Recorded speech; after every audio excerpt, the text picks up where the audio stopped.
This section of the course is all about planning a network before we build it out. So why do we plan before we build? Well, I think that's a fairly simple question and there's a fairly simple answer. Number one, we need it to do what we need it to do. And from a business perspective, that means it needs to meet our business requirements and it also needs to meet our technical requirements. Now, what happens if we don't properly plan a network and we just build it out? Well, we're going to have all sorts of issues and we're going to have all sorts of risks. And we're going to end up having an ad hoc network design. An ad hoc network design meaning that it's not going to meet our specifications and it was inadequately designed. And when we have an inadequately designed network that was built out, well, we're going to have all sorts of issues, and I have them all listed here. And when we have all sorts of issues, we're constantly putting out fires, trying to keep it up and running, and we have a very reactive approach to keeping the network up and running. So whenever anything breaks, we have to fix it, and we end up having a break-fix mentality, which is not what we want.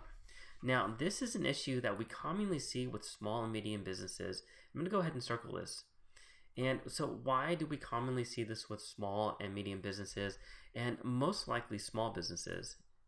Well, it's because this is all around resource constraints. And when you have resource constraints, you can't afford to do what you ideally want to do. So you may have monetary constraints and you may have personnel constraints. You may not have the expertise that you need to build out this network.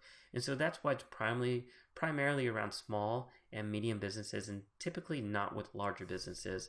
So now let's talk about the issues that we're going to have. Well, if we have an ad hoc, inadequate network and we're following a break-fix mentality, well, we're going to have troubleshooting issues because if it wasn't properly designed, then we're going to have issues when we're troubleshooting because maybe we don't have a network map, maybe we don't have a network design to go off of when we're troubleshooting issues, or if it wasn't designed in the first place, we're going to have a hard time just keeping it up and running. Now, again, if it wasn't designed properly, it's not going to scale per our needs. So we're going to have scalability issues either now or in the future with the network. And then, of course, if it's not running properly, we're going to have reliability issues as well. So the network's not going to have the availability that we need. And then again, if we have somebody design our network that doesn't know what they're doing, if they don't secure it properly, we're going to have network security issues. So our network isn't going to be as secure as we want it to be. And this is a huge one.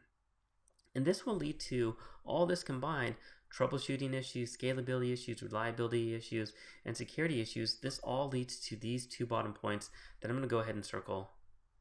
Data loss issues and costly repairs.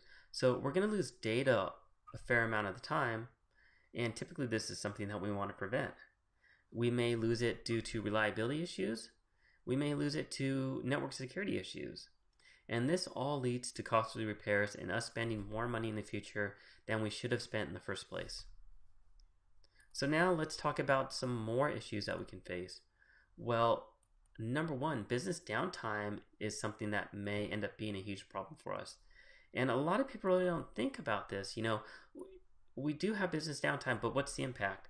Well, when we have business downtime, we have decreased revenues, we have decreased profitability, we have a tarnished reputation, and that all leads to one important thing that we don't want, and that is a loss of our customers. And so, you know, you don't really think about this unless you are on the business side of the house when the network goes down.